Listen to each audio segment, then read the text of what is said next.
जय हिंद सभी को। तो चलिए अब हम जो आपका बाल विकास है तो उसका जो दूसरा लेक्चर है उसको डिस्कस करते हैं। तो उसमें पहले लेक्चर्स में कुछ कड़ियाँ रह गई थी तो उसको यहाँ डिस्कस करते हैं पहले हम लोग कि भाई अध्ययन की दृष्टि से विकास की प्रक्रिया है, ठीक है, मैं साइड में देता हूँ, उसको विभाजित किया गया है शैशव काल, बाल्यकाल और किशोरावस्था। ये इंपॉर्टेंट है, ये याद रखिएगा, इसी के आधार पर हम अध्ययन करने वाले हैं, ठीक है। शैशवावस्था, बाल्यावस्था यानी चाइल्डहुड और किशोरावस्था यानी एडोलेंस। जन्म से 5 वर्ष तक आपका शैशवावस्था, 6 से 12 वर्ष तक आपका बाल्यावस्था और 12 से 19 वर्ष तक आपका किशोरावस्था। और इसमें और भी बहुत सारे विकास को इन चरणों के आधार पर हम देखेंगे। मतलब मैं पूरा धागा खोल के पढ़ाने वाला हूं ये सब्जेक्ट और बड़े ही कम लेक्चर्स में हम निपटा देंगे। आप भरोसा रखिए जीत फाउंडेशन क्लासेस के ऊपर। उसके अतिरिक्त अगर सामान्यतः मनोवैज्ञानिक विकास की अगर क्रम के अनुसार पर इन अवस्थाओं को विभाजित किया जाए तो 4: शैशवावस्था जन्म से 6 वर्ष तक, बाल्यावस्था 6 से 12 वर्ष तक और उसके अतिरिक्त किशोरावस्था 12 से 18 और जो प्रौढ़ावस्था है, किशोर के बाद जो प्रौढ़ावस्था है हम उसमें भी सीखते हैं, उसमें भी विकास होता है, वो 18 के बाद मानी जाती है। तो मनोवैज्ञानिक आधार पर ये और अध्ययन की दृष्टि से 3। तो हम अध्ययन की दृष्टि से अभी पढ़ने वाले हैं तो हम इन तीनों को लेकर चलेंगे, प्रौढ़ावस्था हमारा छूट जाएगा, ठीक। चलिए, वृद्धि या विकास के विभिन्न आयाम या पक्ष, ठीक। तो अब ध्यान दीजिएगा, एक होता है पहला शारीरिक विकास, ठीक है, दूसरा होता है मानसिक विकास, तीसरा होता है सामाजिक विकास, चौथा होता है संवेगात्मक विकास और 5वां होता है नैतिक या चारित्रिक विकास। मेरे हिसाब से सबसे इंपॉर्टेंट ये होता है एक टीचर। देखिए, कहीं ना कहीं बच्चे अपने सामाजिक परिवेश से कुछ ना कुछ सीख के ही आया रहता है और आज के डेट में तो हद तक। मानसिक शारीरिक विकास उसका उसके घर वालों के पोषण पर निर्भर करेगा। मानसिक विकास और संवेगात्मक विकास, ये एक टीचर को इन दोनों विकासों पर बड़े अच्छे से काम करना चाहिए, सीखना चाहिए एक अध्यापक को कि वो किस तरीके से बच्चों के अंदर इन दोनों को डेवलप करेगा। जरूरी तो 5 है, अध्ययन आपको 5 का करना है, जानना आपके 5 के बारे में है, ठीक है। तो इनको हम लाइन से डिस्कस करेंगे, बड़ा ही इंपॉर्टेंट है। और मगर मैं अगर पर्सनली रिकमेंड करूं तो एक टीचर को इन 2 चीज़ों पे काम करना चाहिए कि वो कैसे अपने बच्चे का मानसिक विकास और संवेगात्मक विकास को अच्छा करेगा, बेहतर बनाएगा। अब पहला चीज़ है जो शारीरिक विकास, उसको डिस्कस करते हैं कि शारीरिक वृद्धि और विकास से अभिप्राय हमारे शरीर के ढांचे, आंतरिक और बाहरी अवयवों में जन्म से मृत्यु तक निरंतर होने वाले परिवर्तनों से है। सामान्य शारीरिक विकास में निम्न परिवर्तन आते हैं कि भाई बाहरी ढांचे में परिवर्तन क्या क्या हो सकता है हमारे शरीर का, जो हम देख पाते हैं, आप देख पा रहे हैं, मेरी हाइट होगी, ठीक है, अनुपात होगा कि चौड़ा सीना कैसा है, हाइट कैसा है, मसल्स कैसे हैं, ये सब आप देखेंगे। भार कितना है, जैसे कि 85 किलो है मेरा भार, ठीक है, आदि में होने वाला परिवर्तन। तो ये बाहरी ढांचा हुआ। अब आंतरिक ढांचे जैसे कि स्नायु संस्थान, श्वसन संस्थान यानी कि कहाँ से हम सांस ले रहे हैं, ठीक है, फेफड़े वो कैसे हैं, उनका विकास कैसा हो रहा है, पाचन तंत्र या पाचन संस्थान, रक्त तथा उत्सर्जन तंत्र यानी जो उसका पूरा जो बना हुआ है, तो इनकी जो कार्य प्रणाली और क्षमता है तो इससे संबंधित तो ये आएंगे आपके आंतरिक अंगों में होने वाले परिवर्तन और ये शारीरिक विकास के हिस्से हैं, ठीक है। किसके हिस्से हैं? शारीरिक विकास के हिस्से हैं। अब आता है आपका मानसिक विकास। मानसिक विकास बालक की मानसिक योग्यताओं, ठीक है, और क्षमताओं में होने वाले परिवर्तन। बालक की मानसिक योग्यताओं और क्षमताओं में होने वाले परिवर्तन अर्थात वृद्धि को या विकास को मानसिक विकास हम लोग नाम देते हैं। उसके अतिरिक्त हमारा तीसरा वाला सामाजिक विकास। तो सामाजिक विकास से अभिप्राय सामाजिक संबंधों में परिपक्वता यानी कि कितने मैच्योर हो आप अपने आसपास के पूरे एटमॉस्फेयर को, पर्यावरण को लेके आप किस तरीके से एक गली के कुत्ते को ट्रीट करते हो या बगल में रहने वाले पड़ोसी को ट्रीट करते हो या जो एक आपके मोहल्ले में लड़की रहती है उसको ट्रीट करते हो। तो ये आपकी मैच्योरिटी और एक आप अच्छे जो परवरिश होते हैं ना, तो वही आपका सामाजिक विकास होता है, ठीक है। तो ये डायरेक्ट इस पे डिपेंड करता है, इसीलिए यहाँ पे लिखा गया संबंध। आपका कैसा संबंध है एक एक चीज की तरह, गली में लगे हुए एक पेड़ से भी आपका कैसा संबंध है, ये आप डिपेंड करेगा आपके सामाजिक विकास के अंतर्गत, ठीक। अब श्रीमती हरलॉक जो है महोदया, ये क्या कहती हैं कि सामाजिक विकास का लक्ष्य बच्चे में सामाजिक परिपक्वता की, मतलब मुझे समाज के लिए कैसा होना है, ठीक है, लाना है। बालक परिवार से समाज शास्त्र या सामाजिकता सीखता है। सर्वप्रथम वो परिवार, पास पड़ोस और उसके बाद विद्यालय और बाहरी दुनिया के संपर्क में आता है। वह सहानुभूति, सहयोग, सद्भावना, परोपकार और त्याग आदि को सीखता है, ठीक है, वो अपने समाज में देखेगा कि एक भैया हैं पड़ोस के और एक गली का कुत्ता है, उसका पाँव टूट जाता है, आते हैं मरहम लगाते हैं, ठीक है, तो वो वहाँ से क्या सीखेगा कि सहानुभूति का भाव, कि भाई हमें भी क्या करना है, सहानुभूति रखनी है जीवों से जो क्या है, जो योग्य नहीं है खुद का उपचार करने के लिए या कुछ भी इस तरीके का सहयोग, ठीक है। जैसे कि अब मान लीजिए अब कोविड का ही टाइम था, तो इस जनरेशन में जो बच्चे बड़े हुए हैं उन्होंने देखा, मुझे देखा, सत्यजीत सर को देखा, ठीक है। हम लोगों ने क्या किया था, मैं अपनी इसलिए बात बता रहा हूँ कि मैं दूसरों की बात क्या ही बता लूँ, मतलब हमने जो किया और जो मेरे नीचे के बच्चे हैं उनमें मैंने चेंज देखा इस चीज़ को लेके और बड़ी खुशी होती है। तो हॉस्पिटल में ना मेरे बहुत सारे स्टूडेंट्स जो है ना उनको कोविड हो गया था, सॉरी कोविड के टाइम तो अलग, उसके पहले जो भिलाई में जो रहते हैं उनको पता होगा डेंगू बड़ा फैला था, तो क्योंकि वो छुआछूत से नहीं होता डेंगू, तो मच्छर वगैरह के काटने से होता, तो उस समय तो हॉस्पिटल जब हम गए, हमारी छोटी सिस्टर खुद की जो थी एडमिट थी, और वैसे तो काम में व्यस्त रहते हैं, कभी यहाँ कभी वहाँ हम लोग भिलाई में मोस्टली, तो जब उससे मिलने जाते थे बच्ची से हम लोग और ब्लड वलड डोनेट वगैरह करने के लिए जब हम गए, तो उसके लिए मात्र 2 बोतल समथिंग ऐसा कुछ प्लेटलेट्स वगैरह चाहिए था। बट आप यकीन नहीं मानेंगे, मैं पर्सनली 12 से 14 लोग को लेके गया था ब्लड डोनेशन करने। जब मुझे ये पता चला था कि ब्लड ही नहीं मिल रहा है तो प्लेटलेट्स कैसे निकाला जाए, ठीक है, आशीर्वाद ब्लड बैंक है भिलाई में, तो मैं वहाँ कि भाई चलो डोनेट करो। और आप यकीन मानेंगे, मतलब मुझे शर्म आया था उस दिन कि उसके पहले मैंने लाइफ में ब्लड डोनेट किया ही नहीं था, उसके पहले मैंने अपने लाइफ में ब्लड डोनेट किया ही नहीं था। जब बच्ची यानी जो मेरी छोटी बहन है, चाचा की बेटी है, उसको जब ज़रूरत पड़ी तो मैंने लाइफ में पहली बार ब्लड डोनेट किया और मुझे खुद बड़ा शर्मिंदगी महसूस हुआ कि यार करते रहना चाहिए था, मतलब कभी ना कभी किसी न किसी को हेल्प होता। बट उस दिन के बाद से मैंने हमेशा किया है, ठीक है। तो उस समय मैं ज़रूरत मुझे थी, बट वहाँ जाने के बाद स्थितियाँ देखा मैंने, जितने भी दोस्त हो सकते थे मेरे, जो मेरे एक कॉल करने पर भागे चले आते हैं, तो मैंने उन सबको कॉल लगाया, भैया आओ दो, किसी न किसी का हेल्प तो होगा। और उस समय बहुत इस चीज़ की कमी थी, तो वो चीज़ मुझे याद आता। फिर जब हम लोग हॉस्पिटल गए तो इसके लिए तो लेके जाते ही थे, बाकी सूर्य सब लोग, सब जितने भी बच्चे थे बहुत पहचान के थे, नहीं भी पहचान के थे, तो पूरा फल वल उठाते थे और मार्केट से और पूरा सब लोग लेके जाते थे, बांटते थे। तो जो हमारे साथ जो बच्चे थे, मेरे जो बच्चे थे, स्टूडेंट थे, छोटे बच्चे, वो लोग भी सीखते थे। और वो चीज़ मैंने रिफ्लेक्ट होते हुए देखा कोविड के टाइम में कि वो बच्चे आगे बढ़ के चावल का पैकेट बना रहे हैं, आटे का पैकेट बना रहे हैं, और लोग क्या बोलते थे, बस घर से निकलने के लिए। अरे घर से निकलने के लिए आज के बच्चे, मतलब उनको इंस्टा व्हाट्सएप और फ्री फायर ऐसा समय मिल रहा है, वो कोविड के समय उसी में मस्त रहते ना। बट नहीं, कहीं ना कहीं रिफ्लेक्ट या स्टूडेंट या कहीं ना कहीं उनका प्रभाव पड़ा ना, हम लोग का प्रभाव पड़ा ना उन बच्चों पे।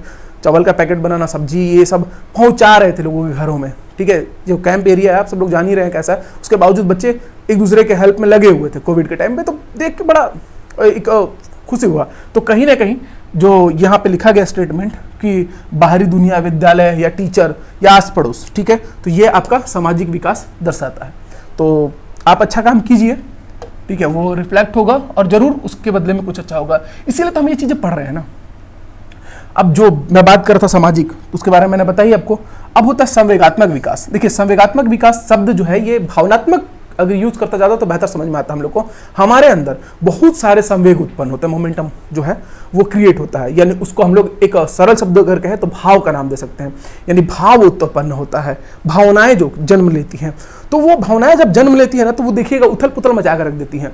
आपके सामने कुछ ऐसा दृश्य घटित हो रहा हो जिसको देख के एकदम क्रोध आ जाए, मतलब लगे कि यार क्या ये तो गलत हो रहा है, तो अपने आप आपके अंदर में बहुत सारे जो आंतरिक भाग है ना, उससे बहुत सारा उथल पुथल होने लगता है। धड़कनें तेज हो जाएंगी, सांसें तेज चलने लगेंगी, तापमान बढ़ने लगेगा शरीर का। होता है कि नहीं, महसूस किए कि नहीं? तो इन पे आप कैसे काबू करें और क्या सही डिसीजन हो सकता है और किस तरीके से उस संवेग को आपको कंट्रोल करना है, तो ये एक टीचर को, एक स्टूडेंट को सिखाना होता है। तो वो आप इस समय में ये सबसे जरूरी चीज होता है। इन चीजों पे जो काबू पा गया, कहते हैं ना कि जब खुश रहो, बहुत ज्यादा खुश रहो, तो कोई वादा ना दो, ठीक है, या कोई प्रॉमिस ना करो किसी और को। और जब बहुत ज्यादा दुखी रहो, ठीक है, जब बहुत ज्यादा दुखी रहो तो उस समय में कोई डिसीजन ना लो कि भाई मैं अब डिसीजन लेता हूं, मैं बहुत नहीं, ये दोनों चीजें गलत है। तो सिखाई जाती हैं, मुझे मेरे टीचर्स ने सिखाई हैं। फिर मेरे टीचर्स ने एक और बात सिखाई है कि गलती करने से, मतलब जो हम लोग नहीं होते हैं खूब खुश होकर गलतियां करते हैं, कहीं घूमने फिरने निकलते हैं तो तेज बाइक भगाते हैं, तो उन्होंने एक रूल बताया था हम लोग को कि 300 में से एक बार तो तुमको जो प्रकृति है, नेचर है, पटक के पीटेगा।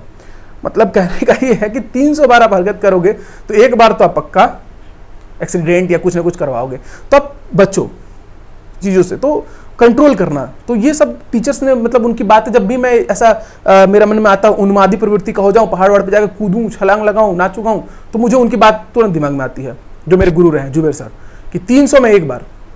तो मैं बचता हूँ कि यार 300 ना पूरा हो, क्या पता 300 में एक बार यही हो। तो कहीं ना कहीं हम वहाँ पे मैं अपने संवेग को नियंत्रित करता हूँ, खुश होते हुए भी। तो यही है संवेग के बारे में अगर बात करें तो ये जो इमोशन है, ठीक है, ये कहाँ से, एक लैटिन वर्ड है, और लैटिन वर्ड क्या है, इमो वर्ड, उससे बना है, जिसका अर्थ होता है उत्तेजित करना। ये आपको उत्तेजित कर देती हैं। जब भी इमोशंस आप में क्रिएट होंगे, उत्तेजित कर देंगे, अपने आप आंखों से आंसू आने लगते हैं, मतलब इतना आंतरिक उथल पुथल होता है। तो इसको कैसे कंट्रोल करें, ये हमको बच्चों को सिखाना है बेहतर तरीके से। एक टीचर को उसके स्टूडेंट को सिखाना है। अब शाब्दिक अर्थ को देखते हुए कहा गया कि व्यक्ति की उत्तेजित स्थिति का नाम ही क्या है, संवेग है। बड़े अच्छे से मैंने आपको समझाया है, और अगर अच्छा लगा होगा तो भाई मैंने पहले ही कहा है कि भाई 1K लाइक्स मुझे चाहिए, ठीक है। बाल विकास के सभी वीडियोस पे 1K लाइक्स चाहिए। ये आपकी जिम्मेदारी है कि आप कैसे शेयर करते हो और लेके आते हो। कैंडोविकस के अनुसार संवेग से क्या तात्पर्य है, एक ऐसी आत्मनिष्ठ भाव की अवस्था जो क्या होगा, कुछ शारीरिक उत्तेजना पैदा करती है और उसमें खास खास व्यवहार होते हैं। आपको खुद ही नहीं पता चलेगा कि आप उस मोशन में उस समय क्या कर जाओगे, बाद में पछताओगे। कभी भी इमोशनल होके, उत्तेजित होके लाइफ में कुछ मत करना, इसीलिए सिखाया जाता है। कहीं ना कहीं आपके टीचर ने सिखाया होगा कि 10 बार सांसें लो, छोड़ो। उससे आपका जो भी इमोशन होगा, चाहे वो आपका वियोग से भरा हो, संयोग से भरा हो, श्रृंगार से भरा हो, किसी भी रस से उत्पन्न भाव हो, ठीक है, वो भाव जो है वो थोड़ा सा स्थिर हो जाएगा। आप लंबी सांसें लो। क्यों? क्योंकि लंबी सांसें लेने से ऑक्सीजन की पर्याप्त सप्लाई होगी, तो जो अंदर से जो उत्तेजना क्रिएट हो रही थी, बढ़ रही थी, वो क्या होगी, थोड़ी सी उन्मादी प्रवृत्ति उसका जो है वो कम होगा, स्थिर होगा, और आपके जो हार्मोन्स हैं उनको आप कंट्रोल कर पाओगे। इसलिए सिखाया जाता है कि एटलीस्ट 10 बार लंबी गहरी सांसें लो जब भी ऐसा कोई सिचुएशन आता है। तो उसके बाद आप डिसाइड करो, जो भी आपने सीखा है, समझा है, पढ़ा है, लिखा है, उसका प्रयोग करो। तो ये था हमारा संवेगात्मक विकास। अब इसमें और अगर बात करेंगे तो इसमें साफ साफ देखिए कि इस बात से है कि बालकों में विभिन्न प्रकार के संवेग का विकास होता है। बालकों पर किस प्रकार के संवेगों का प्रभाव पड़ता है। जहां बाल्यावस्था में बालक में डर, क्रोध, जलन, हर्ष, दुख, अनुराग ये सब पाए जाते हैं, वहीं किशोरावस्था में ये संवेग क्या हो जाते हैं, और अधिक पाए जाते हैं। परंतु अंतर मात्र इतना ही होता है कि बाल्यावस्था में नियंत्रित नहीं होते, जबकि किशोरावस्था में ये जो सांवेगिक जो नजर आते हैं आपको चीजें, इसको किशोर होने पर हम थोड़े परिपक्व हो जाते हैं मानसिक रूप से, तो हमारे अंदर चेतना, विवेक ये जागृत होते हैं, तो वो उसको कंट्रोल करते हैं। ठीक है भाई, बचपन का डर अलग ही रहता ना, और अभी का डर अलग। ठीक है, उस समय का क्रोध अलग रहता है, अभी का क्रोध अलग है। किशोरावस्था में क्रोध में भाई वो किसी की जान ले सकता है, बचपन में क्या ही करेगा, उठाएगा पत्थर का, पर फोड़ सकता है ज्यादा से ज्यादा, या मारेगा, चिमटी काट के भाग जाएगा, दांत काट लेगा, घड़ी बना देगा आपके हाथ पे। बचपन में ही नहीं करेगा क्रोध में ज्यादा से ज्यादा, लेकिन किशोरावस्था में तो भाई, तो उस समय लेकिन आप इतने मैच्योर हो चुके होते हो कि विवेक से आप सही और गलत का फैसला लेके और उस क्रोध को यूज करते हो। तो ये संवेगात्मक विकास था। अब इसके बाद जो हमारा है नैतिक या चारित्रिक विकास। ठीक है, अगला टॉपिक है हमारा नैतिक या चारित्रिक विकास। ये भी बड़ा इंपॉर्टेंट है कि भाई नैतिक विकास, पांचवा विकास है ये। नैतिक व्यवहार जन्मजात नहीं होता है, सामाजिक परिवेश से सीखा या अर्जित किया जाता है। सर्वप्रथम बालक का अनौपचारिक रूप से अपने आस पड़ोस, विद्यालय, ठीक है, इससे क्या होता है नैतिक विकास, यानी कि जो मोरल है वो डेवलप होता है। बच्चा पहले प्रशंसा, निंदा, पुरस्कार, ठीक है, और दंड के द्वारा अच्छे आचरण संपन्न करता है। किसके कारण? प्रशंसा मिले मुझे, निंदा ना मिले, मुझे पुरस्कार मिले, ठीक है, और दंड ना मिले, इसके लिए क्या करता है? अच्छे आचरण करता है। कहीं ना कहीं ये बनाया जाता है, बचपन से विद्यालयों में देखा जाता है। और मोरल जो है, ठीक है, यानी कि जो नैतिकता है, ये यही नहीं है कि केवल आप पढ़ रहे हैं, यूपीएससी, सीजीपीएससी, कहीं भी आप जाएंगे तो ये सिलेबस में इंक्लूड किया जाता है कि मोरली आप एक नैतिक इंसान बनो जो भ्रष्टाचार से, यानी करप्शन से, ठीक है, इन सब चीज़ों से में लिप्त ना हो कल को अधिकारी बनने के बाद, या आप ही टीचर बने तो आप भी अपने कार्य को लेकर बड़े ईमानदार रहें, डिसिप्लिन रहें, अनुशासित रहें, ठीक है, मेहनत कश हों। चलिए आज अगर आपसे कुछ हुआ तो आप बेहतर से बेहतर उस बच्चे के लिए अपने तरीके से सोच के कर पाएं। ये नहीं कि फलाना सरकारी नौकरी लग गया, साली का ब्याह है, उठाया झोरा, सैलरी तो आ ही जाएगा, मेडिकल लगा दिए, चलेगा साली के ब्याह में। नहीं, आप नैतिकता के आधार पर आपका ही अनुसरण वो बच्चा करेगा। मैं जैसा कह रहा हूँ ना कि आप कैसे होते हैं, आजकल तो मैं कुछ वीडियोस वगैरह देखता हूँ कि जब टीचर्स तो एकदम वाहियात बन रहे हैं आजकल।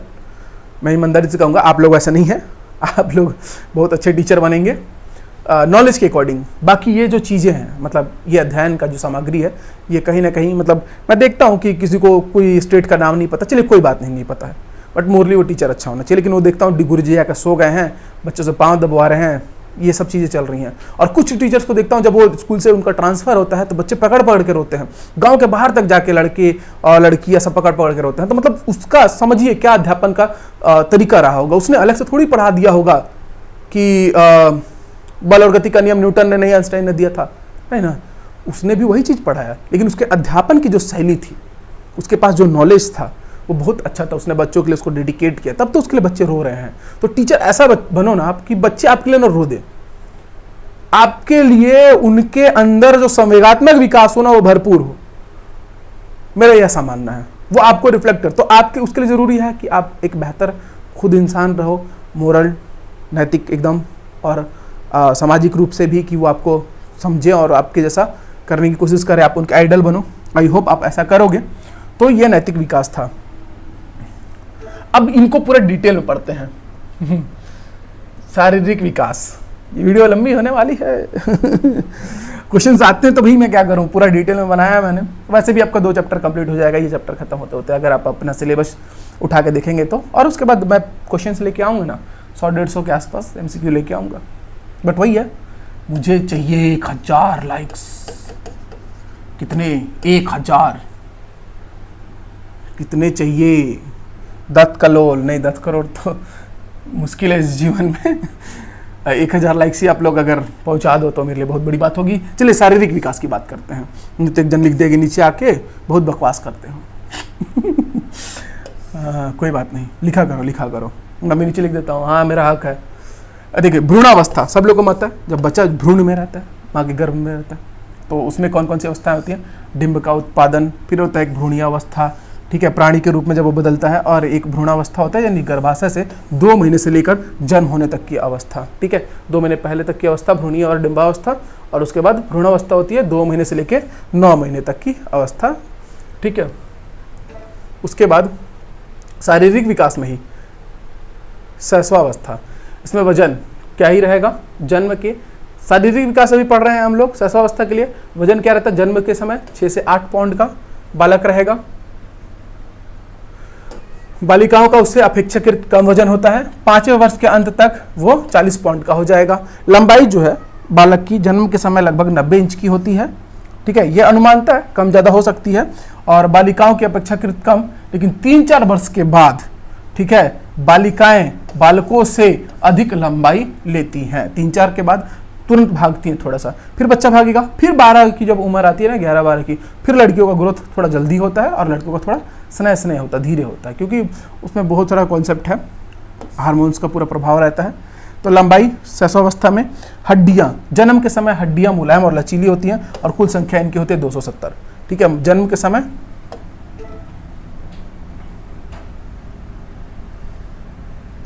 सिर और मस्तिष्क कैसे होंगे? तो बच्चे का सिर जन्म के समय शरीर की संपूर्ण लंबाई का 1/4 भाग होगा।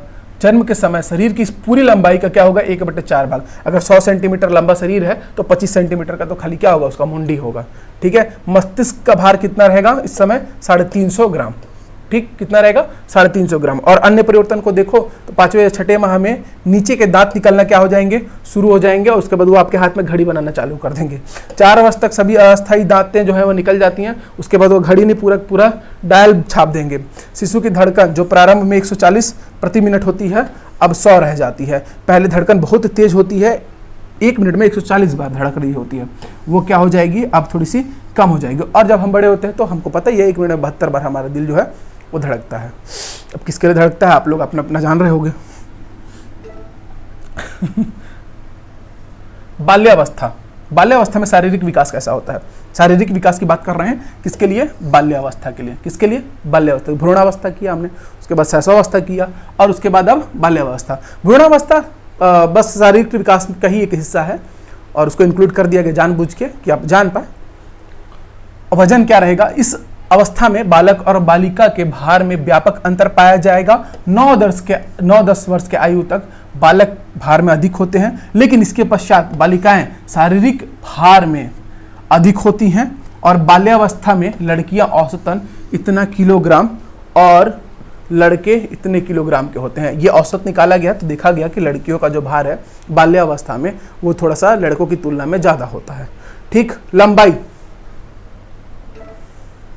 अगर लंबाई की बात करें तो लंबाई देखिए 10 वर्ष की अवस्था में लड़कियां लड़कों की तुलना में बराबर या थोड़ा अधिक लंबी होती हैं। मैंने जनरली देखा है तो मोस्टली ही लंबी होती हैं। ठीक है, मैंने मेरे घर में देखा, जॉइंट फैमिली है मेरी, तो मोस्टली इस उम्र में लड़कियां लड़कों से ज़्यादा जल्दी ग्रोथ करती हैं, शारीरिक रूप से वृद्धि करती हैं और लंबी पाई जाती हैं। ठीक है, और क्या होती है 128 सेंटीमीटर और लड़के की 125 सेंटीमीटर। वहाँ 29, 29.5 और 28.5 था वजन, और लंबाई की बात करेंगे तो 128 से लेकर बाल्यावस्था में 125 सेंटीमीटर के करीब होते हैं।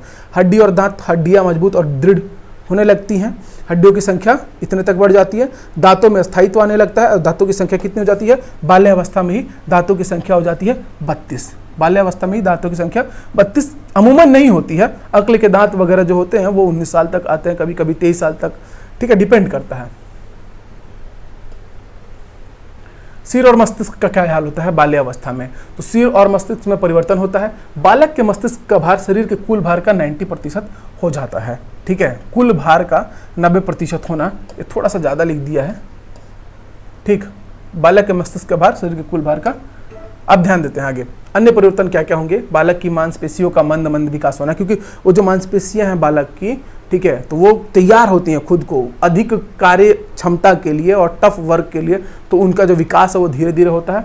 और हृदय की धड़कन में क्या होने लगती है? कमी आने लगती है। पहले 140 था, फिर 100 हुआ था, यहाँ पे 85 हो जाता है। 1 मिनट में लगभग कितनी बार? 85 बार धड़कने लगता है। और बालक बालिकाओं की शारीरिक बनावट में अंतर साफ साफ स्पष्ट होने लगता है वहाँ पे। और 11वें और 12वें वर्ष में यौनांगों का तीव्र विकास होता है, यानी जब 12वें वर्ष में बालक बालिका प्रवेश करते हैं तो जो भी उनके यौन अंग हैं वो तेजी से विकसित होते हैं और बहुत सारे जो हार्मोन्स है बॉडी में बनना शुरू हो जाते हैं। ठीक, चलिए आगे देखते हैं हम कि किशोरावस्था में शारीरिक विकास। अभी हम केवल शारीरिक विकास को पढ़ रहे हैं, पहला टाइप। केवल किसको पढ़ रहे हैं? शारीरिक विकास को पढ़ रहे हैं। और मुझे पूरी उम्मीद है कि आपको बड़ा मजा आ रहा होगा ऐसे पढ़ के। वजन क्या रहता है? तो किशोरावस्था में जो बालक हैं बालिकाओं के भार से तेजी से वृद्धि होती है, यानी कि जब अब बच्चा जो है जो 12 साल से ऊपर को निकलता है तो जो लड़कियां हैं वो वहीं रुक जाती हैं, उनका हाइट, उनका वेट वो वहीं रुकता है। और अमूमन देखा गया है कि अगर एवरेज वेट अगर देखा जाए तो 40-45 से 50, ठीक है, इस तरीके से। लेकिन लड़के का वेट तो अच्छा खासा बढ़ेगा ना जी। तो 18 वर्ष के अंत तक लड़कों का भार लड़कियों की तुलना में क्या हो जाता है? अधिक हो जाता है। अब उल्टा होगा, किशोरावस्था में लड़कों का भार, बाल्यावस्था में लड़कियों का भार, लड़कियों की लंबाई, ठीक है, उनके शरीर के अंगों का विकास ज्यादा तेजी से होता है लड़कों की तुलना में लड़कियों में। किशोरावस्था में किस में होगा भाई? बालकों में, यानी लड़कों में अब ज्यादा होगा। किशोरों में ज्यादा तेजी से होगा, किशोरियों में कम तेजी से होगा। ठीक, लंबाई क्या होगा? लंबाई 16 वर्ष तक पूर्ण कर चुकी होती हैं। कौन भाई? ये इंपॉर्टेंट फैक्ट है, याद रखेंगे। जो लड़कियां होती हैं, ठीक है, और लड़के 18 वर्ष तक पूर्ण करते हैं, या किसी किसी में डिपेंड करता है। 18 वर्ष के बाद भी देखा गया है, पाया गया है कि लंबाई वृद्धि होती है, बट अमूमन फैक्ट के तौर पर आप याद रखेंगे कि इनका 16 और इनका 18। किशोर जो है वो 18 वर्ष तक, किशोरिया जो है वो 16 वर्ष तक लंबी होते रहती हैं। अब बाकी जो विकास है वो कैसे है? ठीक है, तो अक्ल के दांत निकलने लगते हैं, जैसे कि मैंने बताया था किशोरावस्था में अक्ल के दांत निकलते हैं। सिर और मस्तिष्क का विकास निरंतर जारी रहता है। सिर का पूर्ण विकास 15-17 वर्ष के मध्य होता है, यानी कंप्लीटली डेवलप होता है। और मस्तिष्क का भार 1200 से 1400 ग्राम के बीच होता है। और जो बायोलॉजी अगर आपने मुझसे पढ़ा होगा तो मैंने वहाँ पढ़ा है भी इसको, कि जो दिमाग का भार होता है तो महिलाओं के दिमाग का भार कम होता है। दिमाग कम होता नहीं बोल रहे हैं, भार कम होता है। ठीक है, पिटवा मत देना। अन्य परिवर्तन, हृदय की धड़कन में पूर्ण कमी का आना। प्रारंभ में प्रति 1 मिनट में 72 बार का धड़कना। जब हम किशोर हो जाते हैं तो वही फैक्ट जो हम लोगों ने पढ़ा है कि मनुष्य का कितना बार धड़कता है? तो 72 बार। लेकिन कब? किशोरावस्था में। उसके पहले 85, उसके पहले 100, उसके पहले 140 एक मिनट में। ये क्रम घट के कहाँ तक आ गया? 72 बार तक। लड़कों और लड़कियों में पुरुषत्व और स्त्रीत्व की पूर्ण विशेषताएं क्रमशः प्रकट होने लगती हैं। ठीक है, अब वो पूरी तरीके से किशोर हो चुके होते हैं और डेवलप हो चुके हैं शारीरिक रूप से। अब है हमारा दूसरा पॉइंट, सामाजिक विकास। शारीरिक विकास हमने देख लिया। अब सामाजिक विकास को, ठीक है, आप मानसिक विकास है हमारा ये टॉपिक। तो मानसिक विकास के बारे में अगर हम पढ़ेंगे तो संवेदना और प्रत्यक्षीकरण, प्रत्यय निर्माण और भी 2-3 पॉइंट्स है, पहले इसको डिस्कस कर लेते हैं। उसके बाद आपको देखना पड़ेगा सामाजिक विकास कैसे बाल्यावस्था में होता है, कैसे शैशवावस्था में होता है और कैसे किशोरावस्था में होता है। ठीक है, प्रौढ़ावस्था को नहीं ले रहे, अध्ययन में हम 3 जिलों को लेते थे। आंख, नाक, कान, जीभ और त्वचा आदि ज्ञानेंद्रियों के द्वारा हमें जो अनुभूति होती है उसे संवेदना कहते हैं। जब संवेदना से कोई निश्चित अर्थ निकालने की चेष्टा की जाती है तो वो प्रत्यक्षीकरण का रूप धारण कर लेती है। मान लो कि आग जल रहा है, ये एक रॉड गर्म है और जाकर मैं इसे धर लूंगा, क्या होगा? जलेगा, स्किन जलेगी ना। तो अब अगर मैंने सीखा ही नहीं है पहले किसी को देख के कि जब ऐसे जले तो तुरंत हाथ छोड़ देना है और बचाव करना है, रिफ्लेक्स एक्शन बोलते हैं इसको बायोलॉजी में, तो ये मैंने सीखा ही नहीं है, तो मैं क्या करूँगा? उसको और पकड़ ही रहूँगा, जलने दे जनरल यही होगा ना। बट हम अपने समाज वगैरह से सीखते हैं। तो मानसिक जो विकास है हमारा कि वो बताएगा ना आपको, दिमाग ब्रेन कंट्रोल करता है ना, कंट्रोल एंड कोऑर्डिनेशन हम बायोलॉजी में पढ़ते हैं, तो वहाँ सीखते हैं ना रिफ्लेक्स एक्शन। कांटा पाँव में चुभता है, पूरा पूरा बॉडी कूद जाता है, मतलब उतने देर में रिफ्लेक्स एक्शन होता है और नसें जाते हैं पूरी, जो आपका पैरासिम्पथेटिक से सिंपथेटिक, फिर उसके बाद आपका जो मेरुरज्जु है उसको जाता है, फिर उसके बाद आपका दिमाग को जाता है। दिमाग तुरंत मैसेज भेजता है, अरे कूदो, कांटा है, गुलाब का फूल नहीं है पाँव धर दिए हो। ठीक, तो हम तुरंत कूदते हैं ना कि कांटा है भाई, दर्द हो रहा है नहीं, या गर्म कहीं स्थान पर। तो ये संवेदना और प्रत्यक्षीकरण हमारे मानसिक विकास को दर्शाते हैं। प्रत्यय यानी एक प्रकार से ऐसा सामान्यीकृत विचार है जो एक व्यक्ति द्वारा विभिन्न प्रत्यक्षीकरण या प्रत्यक्ष अनुभवों के माध्यम से आगमनात्मक तर्क प्रणाली का प्रयोग करते हुए विभिन्न व्यक्ति और प्रक्रियाओं के बारे में जाना जाता है। ठीक, चलिए आगे बढ़ते हैं हम लोग। स्मरण शक्ति का विकास यानी कि जो आपकी मेमोरी है वो किस तरीके से, तो मेमोरी आपके माइंड का ही हिस्सा है भाई। आपका दिमाग कितना हेल्दी है, उतना बेहतर चीज़ों को याद रखेगा, उतने लंबे समय तक याद रखेगा। तो मानसिक विकास का जो महत्वपूर्ण पहलू है, परिपक्वता अनुभव के माध्यम से इसका धीरे धीरे क्या होता है, विकास होने लगता है। क्योंकि अगर आपको अनुभव ही नहीं है, क्योंकि बहुत बार ऐसा होता है ना कि हम डरते हैं, जाहिर सी बात है डरते हैं कि कोई भी चीज़ हमें याद होगी नहीं होगी। तो कोई भी आता है और ये बोलता है फलाना ट्रिक ले लो, याद कर लो, तो तुरंत अरे क्या बात कर रहे हैं, ट्रिक दीजिए दीजिए दीजिए, हम याद करेंगे, भागते जाते हैं, ट्रिक लेते हैं, याद हो जाता है। आसान लगता है, सामने वाला महान लगता है। लेकिन अगर आप अनुभवों से या किसी सच में गुणी व्यक्ति से मिलेंगे तो वो बोलेगा, देखो दिमाग को मजबूत करो, इसकी शक्ति को बढ़ाओ, ये ट्रिक बताने वाले बाबा जाल से बाहर आओ। ठीक है, तो आप उसके बाद जानते हैं कि भाई अनुभव और मैच्योरिटी ये दो क्या चीज़ें होती हैं। मैच्योर बनो, ये सब चीज़ों से बाहर आओ। हाँ, आपके दिमाग में याद नहीं हो रहा, बैठ नहीं रहा है, तो आपको ध्यान लगाना है, आपके दिमाग से बात करना है, आपको समय देना है, उसको स्थिर करना है। उसके अंदर भूचाल उठा हुआ है, पहले उसको शांत करना, फिर आप उसको जो दोगे वो खा लेगा, याद रखेगा जब तक आप चाहोगे। ये एक तरीका होता है।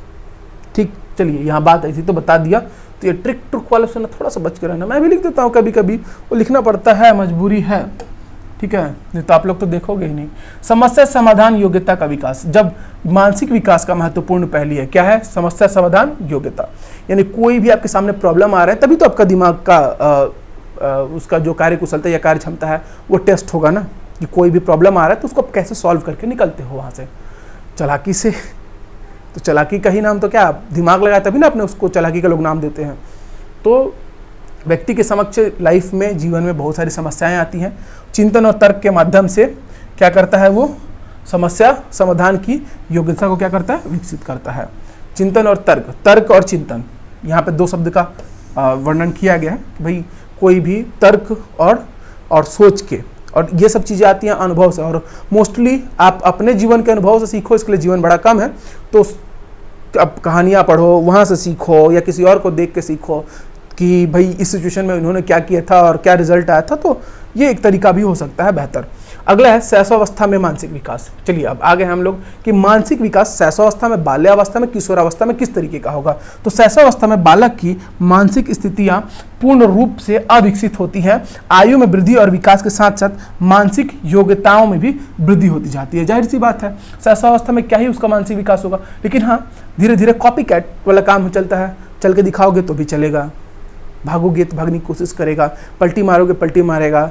अब जो भी एक्शन करोगे उसको वो देख के और क्या करता है, उसका रिएक्शन करता है जो भी बालक रहता है। ठीक, अब मानसिक विकास में जो सारे की चीजें आते हैं शैशवावस्था में किस तरीके से डेवलप होते हैं, तो अत्यधिक पिछड़ापन रहता है संवेदना और प्रत्यक्षीकरण में। अब एक बच्चे को क्या ही पता है, जो 5 साल से कम का बच्चा है उसमें किस तरीके की संवेदना का विकास हो ही जाएगा। सोच के ही देखो ना आप लोग, ज्ञानेंद्रिया कोई भी विकसित नहीं होती है, कोई भी गरम वरम चीज़ है कुछ भी है उसको नहीं पता है, सेंस नहीं कर पा रहा है, उसका सेंसेस डेवलप नहीं है। ठीक है, इसलिए बच्चों पे ज़्यादा केयर करना पड़ता है, और 2-3 वर्ष में परिचित अपरिचित में क्या करने लगता है, फिर भेद करने लगता है। तो जो उसको अच्छा लगेगा उसको जाके हक करेगा, बाकी देखेगा कि आदमी दुष्ट है, इसके गोदी में नहीं जाना है। करते हैं कि नहीं बच्चे, ऐसा व्यवहार करते हैं कि नहीं जनरली। तो ये जो चीज़ें हैं परिचित और अपरिचित वो अपने आप से आइडेंटिफाई करने लगते हैं, तो ये उनके मानसिक विकास का एक लक्षण माना जाएगा। संप्रत्यय निर्माण यानी कि शैशवावस्था के प्रारंभ में ये योग्यता विकसित नहीं होती है, लेकिन धीरे धीरे विभेद करने की योग्यता का विकास हो जाता है कि मतलब कौन अच्छा है, कौन सही है, कौन बुरा है, कौन हमको चॉकलेट देगा, कौन हमको चूटी काट कर रुला देगा। ऐसा किए हो कि नहीं किए हो, किए ही हो गए। स्मरण शक्ति, जन्म के समय विद्यमान स्मरण शक्ति की मात्रा का अनुमान बिल्कुल नहीं लगाया जा सकता कि भाई कौन कितना याद रखता होगा बचपन में, कैसे पता चलेगा किसी को, या उन पे कैसे एक्सपेरिमेंट कर लें, या उनसे कौन सा टास्क करवा के हम ये साबित कर दें कि हाँ वो 6 महीने के बच्चे की स्मरण शक्ति अच्छी या वो दूसरे वाले 6 महीने के बच्चे की स्मरण शक्ति। तो इसकी मात्रा का अनुमान हम लोग नहीं लगा सकते हैं। प्रारंभ में बालकों की स्मरण शक्ति एक तोते की तरह होती है, भाई अब जो बोल दोगे उसको रट पकड़ लेंगे, इसलिए गाली गलौज या इस तरह के अपशब्द जो बच्चों के सामने प्रयोग नहीं किया जाता वो एक बार सुन लेंगे ना उसको दोहराते ही रहेंगे। उसके बाद 6 वर्षों में पूर्व में सुनी कहानी या पूर्व अनुभव को सुनाने में समर्थ होते हैं। जब 6 वर्ष के हो जाते हैं तो उनको बिल्ली, नानी, राजा, रानी की कहानी अगर आप सुनाते हो तो वो आप वापस उस कहानी को आपको सुना सकते हैं। मतलब इसका तात्पर्य ये है कि 6 वर्ष की आयु तक उनकी अच्छी खासी स्मरण शक्ति डेवलप हो चुकी रहती है। ठीक है, समस्या समाधान, तो समस्या समाधान, चिंतन और तर्क करने की योग्यता 2.5 से 3 वर्ष की अवस्था से विकसित होने लगती है, लेकिन इतनी भी डेवलप नहीं हुए रहती है कि वो चिंतन करें या तर्क दें। लेकिन हाँ आजकल के बच्चे थोड़े से और ज़्यादा स्मार्ट हैं, तो स्थूल चिंतन करने में समर्थ होते हैं। चलिए अब आ गया हमारा मानसिक विकास का दूसरा चरण, बाल्यावस्था में मानसिक विकास। कि बाल्यावस्था में अभी तक हम लोग शैशवावस्था में थे यानी कि 6 वर्ष तक की आयु तक, अब बाल्यावस्था में मानसिक विकास कैसा होगा। तो बाल्यावस्था में मानसिक विकास बड़ी तेज गति से होता है। ठीक है, मानसिक विकास, बालक में रुचि, क्या खेलना है, क्या पहनना है, किस तरीके का, फिर चिंतन, फिर स्मरण, कोई भी चीज़ याद करना, फिर निर्णय, फटाक से निर्णय लेते हैं बिना सोचे समझे। बचपन में आप भी लिए ही होंगे। ठीक है, कोई भी समस्या का समाधान तुरंत, तत्काल, ठीक, आदि गुणों का स्वतः ही विकास होता है। को एंड क्रो, नाम याद रखिएगा, को एंड क्रो के अनुसार जब बालक 6 वर्ष का हो जाता है तब उसकी मानसिक शक्तियों और योग्यताओं का पूर्ण विकास हो जाता है। ऐसा इनका मानना है कि जब बालक 6 वर्ष का होता है, और बहुत लोग ऐसा मानते भी हैं कि जन्म से लेकर 6 वर्ष तक जो बालक सीखता है और जिस सांचे में ढाल दिया जाता है, अमूमनतः पूरी उम्र तक वो उससे बाहर नहीं निकल पाता है। और इसी का परिणाम मैं और सत्यजीत सर भी हैं और विश्वजीत सर भी हैं। ठीक, मैं कभी आपको स्टोरी बताऊंगा तीनों भाइयों की कि कैसे कैसे किस अलग अलग परिवेश में हम लोग को ढाला गया, पाला गया। हम लोग माँ के इन्फ्लुएंस में ज़्यादा रहे और विश्वजीत सर पापा के इन्फ्लुएंस में, तो मैटर करता है ये। ठीक है, ये फैक्ट है, मैं खुद भी मानता हूँ इसको। संवेदना और प्रत्यक्षीकरण बाल्यावस्था में किस तरीके का होगा, तो ज्ञानेंद्रियों का उपयोग, प्रारंभ और जिज्ञासा का बढ़ना। ठीक है, मतलब अब हमारे अंदर भयंकर सारे क्वेश्चंस जागृत होने लगते हैं, यानी कि जिज्ञासा बढ़ने लगती है बाल्यावस्था में। ठीक है, संप्रत्यय निर्माण यानी स्थूल तथा प्रत्यक्ष अनुभवों के द्वारा भी संप्रत्ययों का निर्माण करना हम क्या कर देते हैं, प्रारंभ, और चित्र या फोटोग्राफ देखकर निश्चित धारणा का निर्माण करने लगते हैं। ठीक है, उसके अतिरिक्त क्या है, स्मरण शक्ति, रटने और ग्रहण शक्ति में काफ़ी तीव्र वृद्धि होती है। ठीक, और छोटी छोटी पंक्तियों को दोहराना और कहानी सुनना हम लोग क्या करते हैं, सीख जाते हैं। तभी तो स्कूल में हम लोग को सर लोग याद करने के लिए देते हैं। रट के आना, कल होमवर्क है, पूरा सुनाना है। समस्या का समाधान, मूर्त चिंतन करने योग्य दिन, तारीख, वर्ष, सिक्कों, ज्ञान, सभी समस्याओं का हम क्या करने लगते हैं, समाधान करने लगते हैं। अब किशोरावस्था में मानसिक विकास कैसा होगा। लेक्चर थोड़ा लंबा हो रहा है, लेकिन आपको डटे रहना है, क्योंकि ये पूरा आपका एग्जाम का 2 चैप्टर खत्म करेगा। तो आप यहाँ छोड़ के भाग जाओगे कि तो दूसरा ही लेक्चर है, तो फिर कोई और ले जाएगा पोस्ट। किशोरावस्था में मानसिक विकास कैसा होता है, तो संवेदना और प्रत्यक्षीकरण के आधार पर अगर देखेंगे मानसिक विकास को, तो ज्ञानेंद्रियों की कार्य कुशलता अपने शिखर पर होती है। ठीक है, किशोरावस्था में जो सेंस होते हैं, ठीक है, उनका जो वर्किंग मॉड्यूल होता है वो एकदम अपने पीक पर होता है, अपने शिखर पर होता है, कि हम अपनी ज्ञानेंद्रियों का सही सही और बहुत अच्छा उपयोग कर सकते हैं। करना चाहे तो गलतियां भी करते हैं लोग।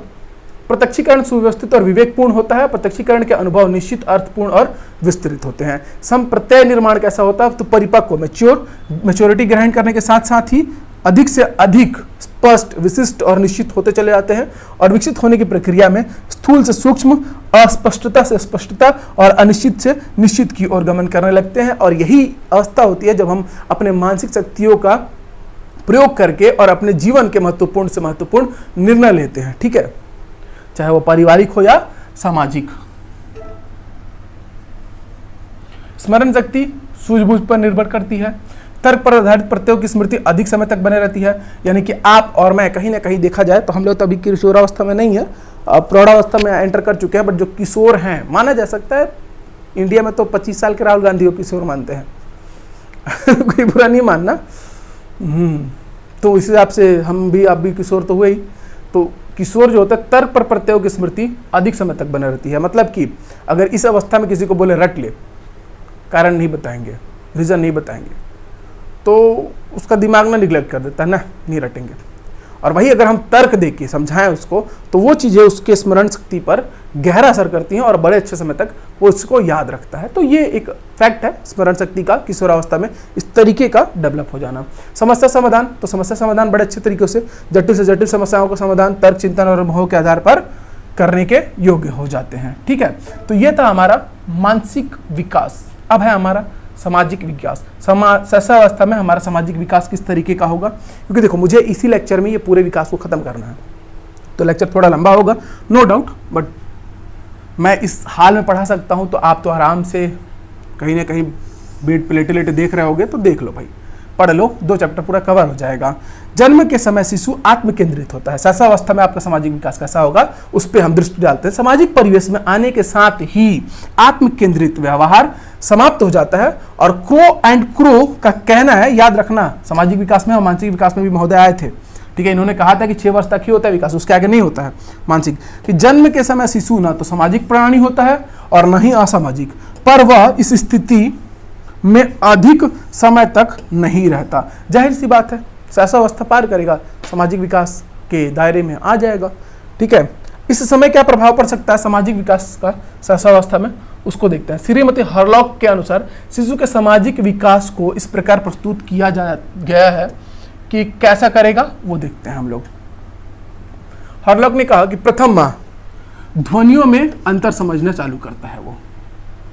द्वितीय माह में मानव ध्वनि पहचानना और मुस्कुराना चालू करता है, जो शैशवावस्था में बालक होता है। तृतीय से चतुर्थ माह में माता के लिए प्रसन्नता और माता के अभाव में दुख व्यक्त करना चालू करता है। 5वें माह में पारिवारिक सदस्यों को पहचानना, मतलब मेरे आसपास कौन कौन से जानवर हैं, मतलब माँ पापा को छोड़ के, मतलब भाई बहन या और भी जो लोग हैं पारिवारिक सदस्य, तो उनको पहचानना शुरू करता है। 8वें और 9वें महीने में परिचितों से प्यार और अन्य लोगों से भय, जिन जिन उसके आसपास रहे होंगे जो लोग, तो उनसे वो प्यार करने लगता है और बाकी लोगों से भय। बाकी कोई भी आएगा, ले ले ले बच्चा कितना अच्छा प्याला है बच्चा शुरू कर देगा, डर जाता है ना। और 10वां और 11वां माह में अनुकरण द्वारा हाव भाव सीखना और संवेगों का प्रदर्शन चालू कर देता है। ठीक है, रोना, डर, खिजियाना, दांत काट के हाथ में घड़ी बना देना।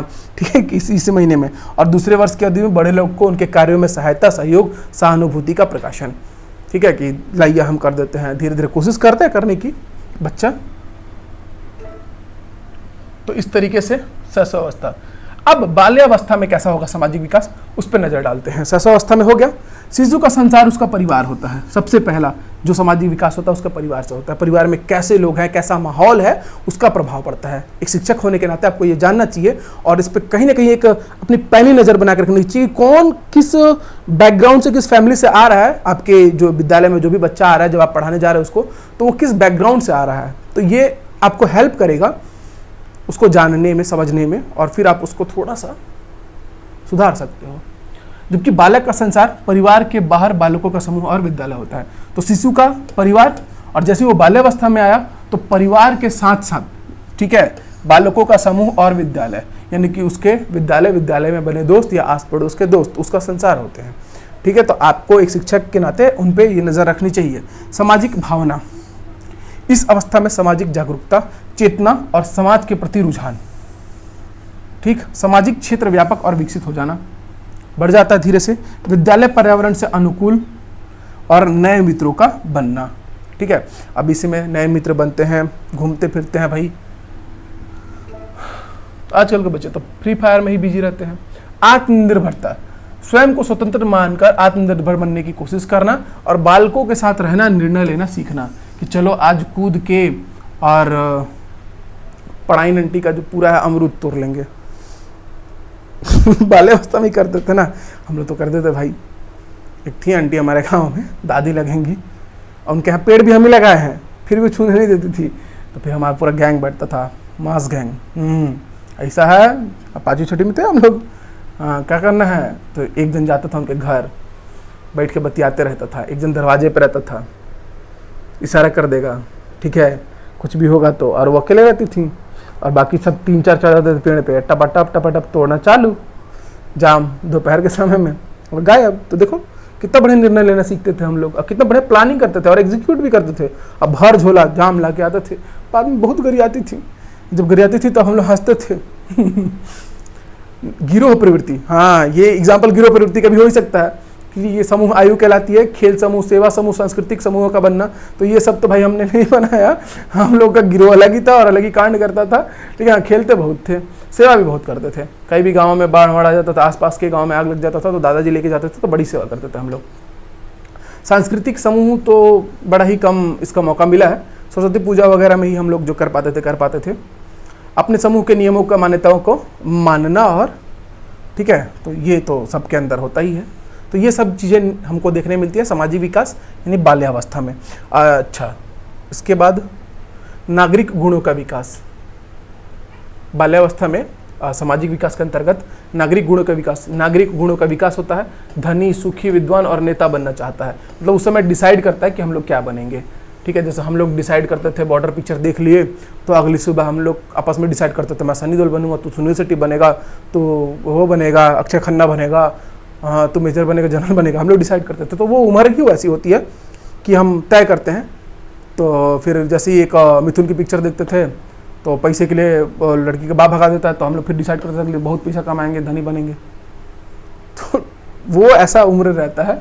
ठीक, हाँ, नेता बनने का भी नहीं सोचे, बट अब लगता है यही बनना चाहिए था। भावना ग्रंथि का विकास, लड़कों में ऑडिपस और लड़कियों में इलेक्ट्रा भावना ग्रंथि का विकास करती है। ऑडिपस ग्रंथि के कारण पुत्र माता से प्रेम करता है और इलेक्ट्रा ग्रंथि के कारण पुत्री पिता से प्रेम करती है। ये बड़ा ही अच्छा फैक्ट है, अगर आप समझने के भाव से इसको समझें और याद रखें कि भाई ऑडिपस ग्रंथि के कारण माँ का लाडला और इलेक्ट्रा ग्रंथि के कारण पापा की परी इनका सृजन होता है। ठीक है, तो ऑडिपस ग्रंथि के कारण पुत्र माता से प्रेम करता है, देखा ही गया है, यह अमूमन पाया गया है। और इलेक्ट्रा ग्रंथि के कारण जो पुत्री होती है वो पिता से प्रेम करती है। ठीक है, पापा की परी बनती है लड़कियां, किसके कारण? इलेक्ट्रा के कारण। अब किशोरावस्था में सामाजिक विकास कैसा होगा? तो किशोरावस्था मानवीय जीवन की अनोखी अवस्था है। किशोरावस्था में सामाजिक विकास इस प्रकार है। आत्म प्रेम, स्वयं से ही प्रेम करते हैं। सबसे पहले खूब सजेंगे धजेंगे आईने के सामने, चाहे लड़का हो चाहे लड़की हो। करते हैं कि नहीं करते हैं जी? बढ़िया से एकदम रूप रंग एकदम ठीक ठाक करेंगे, गोरा चिट्टा करेंगे, खुद को इसमें भयंकर बाल वाल संवारेंगे। तो ये आत्म प्रेम का ही तो कहीं ना कहीं लक्षण है ना। अच्छा बढ़िया कपड़ा वपड़ा पहनेंगे, जिम उम जाके शरीर बनाएंगे। अच्छा, विषम लैंगिक आकर्षण के कारण आकर्षण का बनना। अब ये भी होता है भाई, इतना सब कर रहे हैं तो किसके लिए कर रहे हैं? अपोजिट जेंडर के लिए। ऐसा नहीं है, लोग शौक के तौर पे भी करते हैं। तो इस समय ये सीधे तब शब्द में कहो विषमलिंगी आकर्षण, यानी कि वही अपना गर्लफ्रेंड बॉयफ्रेंड वाला फेस, बाबू सुनना वाला, है ना। तो एक दूसरे की तरफ आकर्षित होना, तो किशोरावस्था में सामाजिक विकास में और इसका बहुत प्रभाव पड़ता है। अगर आप देखो, एक टीचर होने के नाते सोचो, तो उस समय कहीं ना कहीं उस लड़के के दिमाग पे उस लड़की का भयंकर जोरदार कब्जा रहता है। आप महसूस किए होगे, अगर आप भी रहे होगे तो, और आज रिग्रेट कर रहे होगे, कहीं ना कहीं गरिया रहे होगे, और साथ में होगे तो खुशी होगे। मैं भी दुआ करता हूँ कि आप लोग खुश रहो, बट ऐसा मैंने बहुत कम देखा, 90% केसेस में देखा है, एक के साथ गच्चा दूसरा निकल लिया। खैर, ये शब्दों का प्रयोग चलता है, आप लोग इसको अन्यथा ना लें। तो आत्म प्रेम में ये देखा गया है कि साथ ही साथ दूसरे से भी प्रेम जो है, ये किशोरावस्था में सामाजिक विकास का एक हिस्सा है, और उसका बहुत गहरा प्रभाव पड़ता है हमारे अंतर्मन में, और वो जीवन तक आपको बदलने पर मजबूर करता है। तो ध्यान से इस समय में, और बच्चों को इस समय में कैसे समझाना चाहिए, किस तरीके से हैंडल करना चाहिए, तो ये आपको सामाजिक चेतना का उदय, समूह भावना, आस्था, त्याग का व्यापक रूप सामाजिक चेतना रूप में मिलता है, और स्वयं का दायरा छोड़कर मानवीय दायरे में प्रवेश करते हैं। मतलब कि मैं हूँ, बस मैं, मेरा, ये सब छोड़ के इसी उम्र में किशोरों में सामाजिक विकास होता है, और वो परहित धर्म सरस नहीं भाई, मतलब दूसरों की सेवा से बड़ा कोई धर्म नहीं होता, ये सब चीज़ें सीखते हैं और आगे बढ़ते हैं। ठीक है। इसके अतिरिक्त अगर हम बात देखें सामाजिक पहचान, तो इसमें एक भावना ये रह गई थी कि देश के लिए प्राण निछावर कर देने की भावना, और इसका जीता जागता मिसाल हमने अभी देखा कि देश के हमारे वीर जवान जो है, अग्निवीर आ गया था तो पूरा देश कैसे एकदम जला दिए, देश के लिए जान दे देंगे लेकिन पीछे नहीं हटेंगे। ठीक, बेवकूफ पड़वा सब, तरीका अलग हो सकता था, उन लोग से छल हुआ, मैं मानता हूँ इस चीज़ को। ठीक है, लोग आके गिनवा देंगे कि अग्निवीर में ऐसा है, फलाना ठिकाना ढिमका है, तो जो सारी चीज़ें हैं ना, वो वहीं बनाई जा रही हैं ना जहाँ से चीज़ों को हटाया जाना है। सुधार करने के लिए बहुत जगह है, और उस पद पे ये छल नहीं करना चाहिए था सरकार को, लेकिन अब सरकार कह रही है कि अच्छा है, रिटायर होने के बाद इतना मिलेगा, कौन 24 साल का लड़का इतना कमाता है। तर्क कुछ भी दिए जा सकते हैं किसी भी चीज़ को लेके, बट उन्होंने जो रास्ता अपनाया ना, उसके बाद मेरा भी मन मर गया, यार तुम देश जला दोगे देश की सेवा करने के लिए, तो फिर कौन तुम्हारा सपोर्ट करेगा। मैं तो बहुत लोगों से लड़ा। ठीक है, तो नियति है, अपना खेल समय के हिसाब से खेलती है, और राजनीतिक लोग उसका फायदा उठाते हैं। सामाजिक पहचान, ठीक है, तो इस उम्र में रहता है, और अभी के बच्चों में तो बहुत ज़्यादा हो गया है, और बच्चों किशोर किशोरियों में सामाजिक पहचान बनाने के लिए वो लोग इंस्टा पे आके भरपूर नाच रहे हैं, गा रहे हैं, कोई पबजी फ्री फायर में अपना नाम रोशन कर रहा है। मतलब किसी भी तरीके से हमको सोशल अटेंशन चाहिए इस उम्र में, खास करके कि हमको एक सामाजिक पहचान चाहिए कि मैं भी कुछ हूँ, बाहर निकलूँ तो बोले भाई, अरे भाई भाई आ गया, या कोई आए तो अरे मॉडल आई है, जो भी एक पहचान चाहिए रहता है। और व्यक्तित्व को प्रभावशाली बनाने हेतु क्या कहते हैं, हमेशा तत्पर रहते हैं, अपनी पर्सनालिटी जो है उसको डेवलपमेंट या डेवलप करने के लिए क्रियाशील रहते हैं। अब ये बड़ा इंपॉर्टेंट है और मेरा फेवरेट है, संवेगात्मक विकास। ठीक है, शिशुअवस्था में संवेगात्मक विकास, ये आप देख पा रहे होंगे कि जन्म के समय उत्तेजना बहुत ज़्यादा होती है। समय किस प्रकार का होता है, 1 माह तक पीड़ा और आनंद दोनों का ही अनुभव, 3 माह तक क्रोध यानी झिझियाया रहता है लड़का, कुछ भी कर लो, 4 माह तक परेशान करेगा, हक मुद्द देगा कहीं भी, 5वें माह तक काफ़ी डरा हुआ रहेगा, रोते रहेगा, 10 माह तक प्रेम करना सीखेगा, माँ पा टा ये सब प्रोनाउंसिएट करना सीखेगा, अपने लोगों को पहचानना सीखेगा। फिर 15वें माह तक इससे करना सीखेगा कि भाई मम्मी को कोई छुएगा नहीं, ठीक है, कोई भी बाहर वाला जाएगा मेरे को नहीं छुएगा, तो 15 माह तक इससे 24 माह तक खुशी और प्रसन्नता सीख जाता है। बाल्यावस्था में संवेगात्मक विकास किस प्रकार का होता है कि संवेगों में स्थायित्व आने लगता है। ठीक है, जो भी संवेग होने लगते हैं तो धीरे धीरे बच्चा उस पर कंट्रोल करता है, डांट डपट के या किसी भी तरीके से समझाते हैं पेरेंट्स या स्कूल में टीचर्स। जैसे झगड़ा हो गया तो बचपन में झगड़ा होता है तो देखते हैं कि तुरंत दोस्त भी बन जाते हैं हम लोग, और कितना डेली उसी से झगड़ रहे हैं, उसी से दोस्त बन रहे हैं। तो अब आज के डेट में झगड़ा अगर हो गया तो फिर वो एक अलग प्लान का रूप और एक अलग ही रूप ले लेता है, मार के हाथ पांव तोड़ दिए। ऐसा आप लोग तो नहीं किए ना? नहीं, मैं सब गलत है, नहीं करना है, मैंने गलती से 3-4 बार कर दिया ऐसा, बट आप लोग नहीं करना। तो किशोरावस्था में जनरली ऐसा हो जाता है, लेकिन बाल्यावस्था में जो संवेगात्मक विकास होता है तो आप नज़र डालेंगे तो स्थायित्व प्राप्त कर रहा होता है। ठीक है, संवेगात्मक मतलब अगर क्रोध आ गया किसी बात को लेके, किसी इमोशन पे, तो ऐसा नहीं कि एकदम क्रोध में ही रह गया और उसका परिणाम तक हम उसको पहुंचा दिए। होता क्या है, अमूमन क्रोध आया, उसके कॉपी में पेन ऐसे चला दिए, स्कूल में है तो वो उठाया, मैंने कॉपी फाड़ दिया, 2 थप्पड़ लगा दिए, कॉलर पकड़े, बटन तोड़ दिए, ये हो गया, झगड़ा हो गया, शांत। फिर अगले दिन दोनों साथ में लंच कर रहे हैं। तो कहीं ना कहीं स्थायित्व को नहीं हासिल किया रहता है संवेग हमारा, हमारी उत्तेजना, तो वो परिणाम में साफ झलकता है। तो इस पे एक टीचर जो है या पेरेंट्स जो भी है उसको ये ध्यान देना चाहिए कि भाई समझाना चाहिए बच्चों को कि ये गलत है, आप दोस्त हो, अच्छे से रहो, एक दूसरे का हेल्प करो, और वो मान जाते हैं, ठीक है। और फिर उसी तरीके का आगे भी उनमें डेवलपमेंट होता है।